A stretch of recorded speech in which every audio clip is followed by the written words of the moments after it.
En la primera parte de La Madriguera mencioné a un personaje que junto a Elena Blavatsky fueron figuras muy influyentes a mediados del siglo XIX. Se trata de Aleister Crowley. Su nombre real era Edward Alexander Crowley, a quien se le definió como el hombre más malvado del mundo. También se le conoció como la bestia 666. Adjetivos de este estilo y a nivel mundial ha habido muchos. Por ejemplo, algo más contemporáneo. Creer que un hombre manipula y hace caer la libra esterlina es como creer todavía en los Reyes Magos.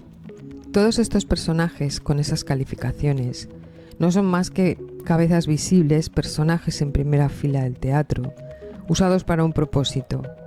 No sabrían por qué hilo empezar a tirar o qué tecla tocar si tuviesen que volver a hacer ellos solitos lo que en su día se nos contó que hicieron. Aleister Crowley nace en 1875 en Inglaterra.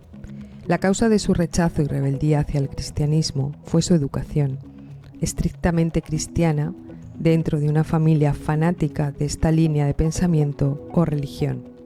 Como he dicho en el vídeo anterior, el cristianismo no tiene nada que ver con este tipo de prácticas, ni con ninguna iglesia.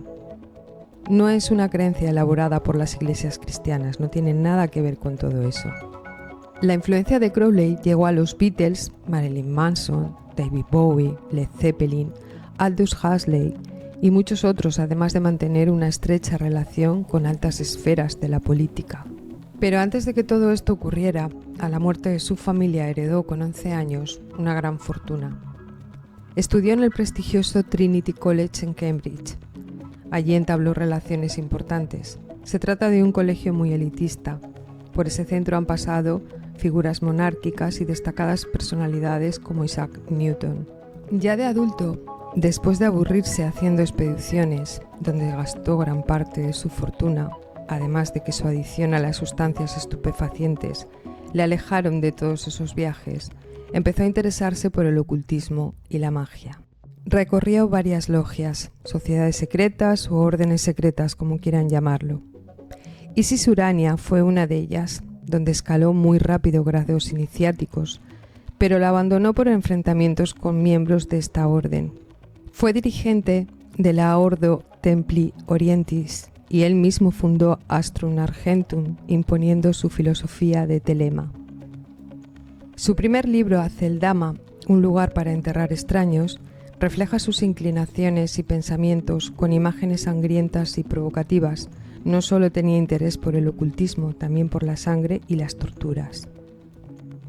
La falta de escrúpulos y moral después de haber transitado por diferentes sociedades secretas y siempre bajo los efectos de las drogas, le definen como un desequilibrado mental, con dinero y conservando parte de su intelecto en la oratoria para manipular masas.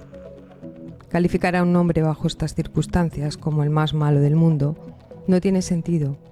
Nunca tiene sentido ningún calificativo hacia cualquier retraso.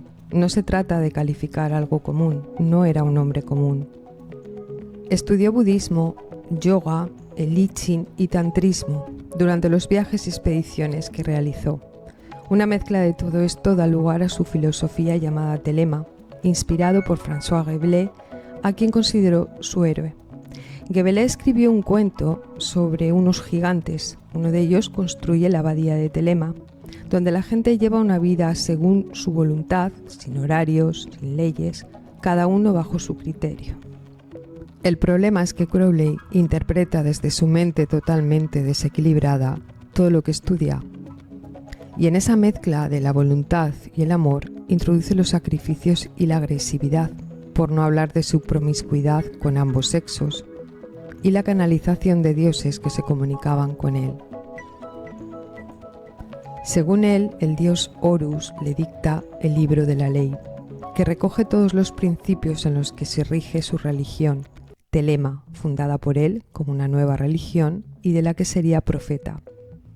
Una religión bajo drogas, orgías sagradas, prácticas de sadomasoquismo y rituales mágicos.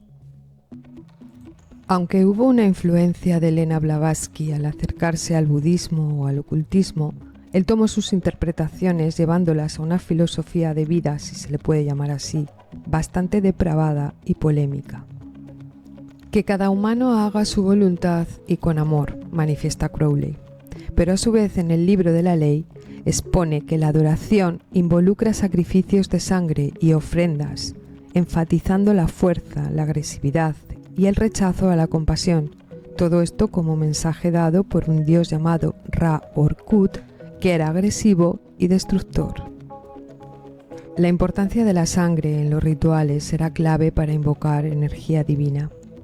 En 1920 funda la abadía de Telema, en Cefalú, Cilicia. Tras ser acusado de realizar orgías sexuales, sacrificios masivos de animales y humanos, fue expulsado de Italia por Mussolini.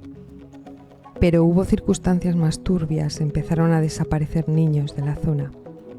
Crowley nunca negó nada de esto, incluso llegó a confiar a uno de sus amantes que la mejor sangre era la de un niño de pocos meses de edad. Con toda esta depravación y desequilibrio, ¿qué influencia podría haber tenido Crowley en una sociedad occidental con unos valores que se alejaban mucho de esas prácticas?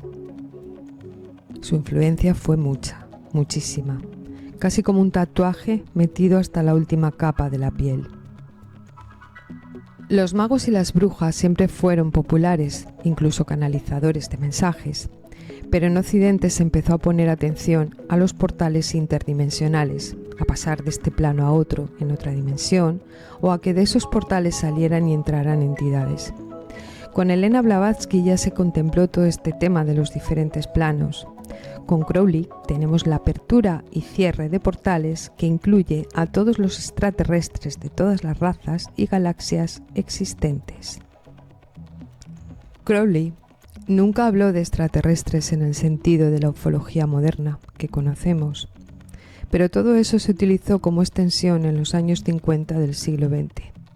Un hecho famoso fue el dibujo de Crowley de su guía espiritual, Lam, al que asociaron con un extraterrestre gris, por su gran parecido, llegando a especular por parte de algunos ufólogos que Crowley había abierto un portal por donde entró toda esa raza de extraterrestres. Es imposible creerse que las desapariciones o las abducciones vengan de los extraterrestres, con la cantidad de sociedades secretas que llevan practicándolas desde que se inventó el hombre del saco, que es más real que un gris. Con respecto a las abducciones, ya me expliqué en la primera parte, haciendo referencia a toda esa tecnología que puede alterar los sentidos y pueden alterar todo un sistema neuronal.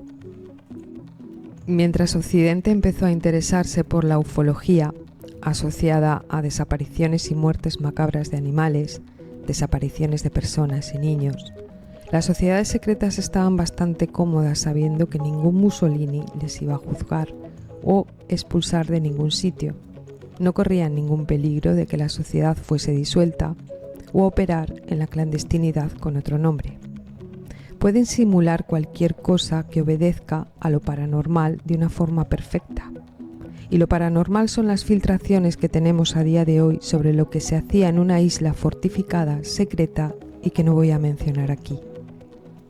Como dato curioso, las órdenes y rituales que se dan en el capítulo 3 del libro de la ley de Crowley eran elegir y fortificar una isla para la adoración que involucra sacrificios de sangre y torturas con garantía divina de victoria. No es que Crowley influyera en todos estos personajes, sino que todos estos personajes con una antigüedad superior a la de Crowley influyeron en él, porque todas esas prácticas ya existían cuando él se inició. ¿Quién o qué le dictó a Crowley el libro de la ley? Las mismas tecnologías que dictaron otros libros o mensajes que tenían que difundir a la humanidad. Tampoco nos vamos a creer que la Segunda Guerra Mundial se ganó gracias al símbolo mágico de la victoria de Crowley. Las visiones de Crowley, bajo todo ese trastorno mental, fueron utilizadas para muchos objetivos y su difusión, probablemente adornada y manipulada, también hizo su papel. Crowley no fue un hombre genuino ni mago. Sirvió a quien sirvió o a los que sirviese, siendo consciente de ello o no. De esa forma empezaron a surgir en todos los lugares del mundo los ufólogos y personas con la capacidad de hacer hipnosis regresivas documentando experiencias de abducción. o los famosos canalizadores que transmiten lo que esos extraterrestres quieren compartir con la humanidad. Todo un espectáculo donde una gran familia se unía en el nombre de una galaxia o habitantes de esa galaxia. Repito, siempre hubo tecnología desconocida que incluso simulaba una nave extraterrestre cuando la construcción de ese artefacto era muy terrestre. Con la mayor difusora de religiones orientales, que fue Blavatsky, tenemos el karma. No hay que quejarse del karma, todo es por algo. No hagas nada, es lo que has elegido venir a vivir. La herencia que nos dejó Anivesa no es menor, con sus maestros ascendidos, que dio lugar a toda esa New Age, donde los negocios y revelaciones del mayor secreto para conseguir lo que quisieras fue toda una explosión. Y si no lo conseguías es que no era el momento, pero polarízate y sé lo más positivo que puedas. Una creencia que también tiene su origen en todo ese ambiente de la época fue interpretar que existen entidades que te comen energía y que es de lo que se alimentan, de la energía negativa. El humano tiene una energía central, que es la energía vital. No solo existimos por esa energía, sino que también podemos crear con ella, a través de hacer consciente a un punto. No voy a extenderme en esta explicación porque es extensa. En el libro Anotaciones fuera del juego lo desarrollo. Cuando un humano pone su atención en algo que le atrae, le fascina, le causa terror o fanatismo, esa energía vital se dispersa, por decirlo de alguna manera. No la come nadie. Por eso la gente se nota con falta de energía, cansado, abatido, etc. Sería como poner una tensión en una goma que la estiras. Toda esa manipulación para captar nuestra atención no es más que un magnetismo. No hay ninguna entidad en ningún partido de fútbol comiendo energía. Hay un magnetismo alimentado por la atención, fanatismo, atracción de los que están allí, creando una dopamina que lo más normal es que tras el evento, después de la euforia, haya un bajón de energía. En resumen y muy resumido, estas son las nuevas creencias en Occidente. Una sociedad polarizada y perdida. Una sociedad de haz tu voluntad, haz lo que quieras, siéntete lo que te apetezca sentir que eres y sexualiza todo. Y todo bajo el amor. No llega a ser telema, pero cada vez se le parece más. Y al igual que Crowley hizo sus mezclas en su caja de música, no se podría imaginar qué resultaría de la mezcla entre Telema y los guardianes y custodios de Telema al estilo 1984.